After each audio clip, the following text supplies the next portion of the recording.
ഖത്തറിൽ നിന്ന് കേരളത്തിലേക്ക് പ്രതിദിന വിമാന സർവീസ് പ്രഖ്യാപിച്ച് എയർ ഇന്ത്യ എക്സ്പ്രസ്.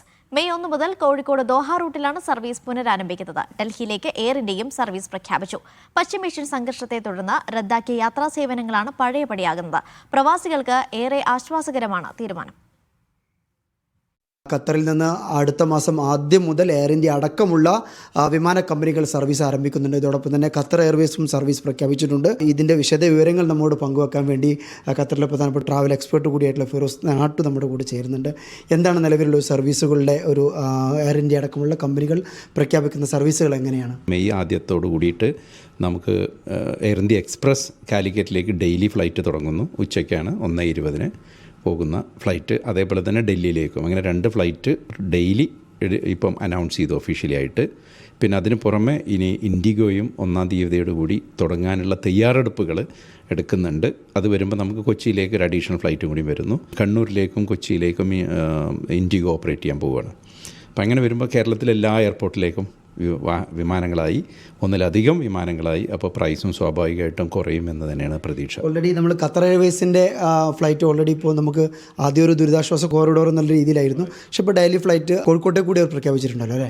അതെ, കോഴിക്കോട്ടേക്ക് ഖത്തർ എയർവേസും കൂടി വരികയാണ്. അപ്പോൾ അതേ പറഞ്ഞു 2 ഫ്ലൈറ്റ് നമുക്ക് കോഴിക്കോട്ടേക്ക് വരുന്നു. അപ്പോൾ നമ്മുടെ കുറച്ചും കൂടി പ്രൈസ് എല്ലാം കുറച്ചും കൂടി കുറയാനുള്ള സാധ്യത ഉണ്ട്.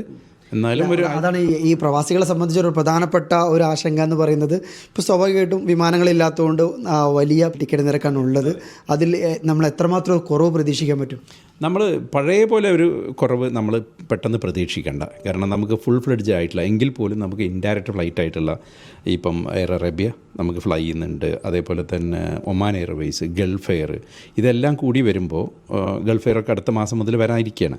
അപ്പോൾ ഇതെല്ലാം കൂടി വരുമ്പോഴേക്കും കുറച്ചും കൂടി പ്രൈസ് കുറയും നമ്മുടെ. പക്ഷേ എന്നാൽ പോലും ഇപ്പോൾ ഓപ്പറേഷൻ വളരെ പഴയ പോലെ അല്ലല്ലോ. എല്ലാം കൂടി എക്സ്പെൻസായി, ഇൻഷുറൻസ് കൂടി, ഫ്യൂവൽ കോസ്റ്റ് കൂടി. അപ്പോൾ അതുകൊണ്ട് നമുക്ക് ആ പഴയത് കിട്ടിയില്ലെങ്കിൽ പോലും ഇപ്പോൾ ഉള്ള ഈ വലിയ തുകയിൽ നിന്ന് നമുക്ക് വലിയ ആശ്വാസം ഉണ്ടാകും.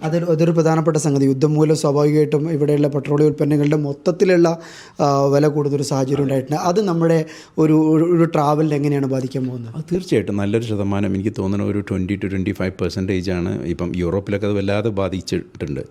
അപ്പം അതൊരു വലിയ ചോദ്യചിഹ്നമായിട്ട് മാറും. കാരണം യാത്രയെ കുറച്ചും കൂടി ബുദ്ധിമുട്ടാക്കും. പക്ഷേ ഗവൺമെൻറ്റുകൾ അതിനു വേണ്ട, അത് തടയാൻ വേണ്ടി എല്ലാവിധ സബ്സിഡികളും എല്ലാം അനുവദിക്കുന്നുണ്ട്. അതേപോലെ ഇന്ത്യൻ ഏവിയേഷനും അത് സപ്പോർട്ട് കിട്ടുകയാണെങ്കിൽ നമുക്ക് പഴയ പോലെ കൊണ്ടുവരാൻ പറ്റും. ഏതായാലും യുദ്ധം മൂലമുണ്ടായ ഒരു സാഹചര്യമുണ്ട്, ഒരു സ്വാഭാവിക സാഹചര്യമുണ്ട്. അതിലപ്പുറത്തേക്ക് കൂടുതൽ വിമാനങ്ങൾ എത്തുന്നതോടുകൂടെ ഇപ്പോഴുള്ള വർദ്ധിച്ച ടിക്കറ്റ് നിരക്കുകൾ കുറയുമെന്ന് തന്നെയാണ് പ്രതീക്ഷ. ദോഹയിൽ നിന്ന് അഷഫ് ഓമശ്ശേരിക്കൊപ്പം അബ്ബാസ് മുഹമ്മദ്, മീഡിയ 1.